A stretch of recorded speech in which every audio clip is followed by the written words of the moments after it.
বিদেশ থেকে ভিক্ষা করে আমাকে আনতে হয়, আর এই চোরের দল আমার দুঃখী মানুষের সর্বনাশ করে বা লুটতরাজ করে খায়।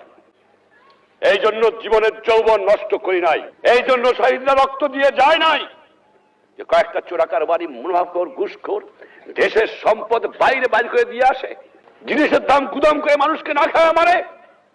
উৎখাত করতে হবে বাংলার বুকের থেকে এদের।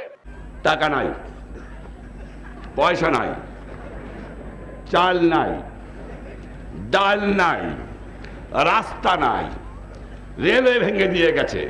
আপনারা ভালো করে কাজ করেন, ঘুষ খাওয়াটা বন্ধ করেন, দুর্নীতি বন্ধ করেন। দেশে অন্ধ অন্ধ দুর্নীতি ভরে গেছে।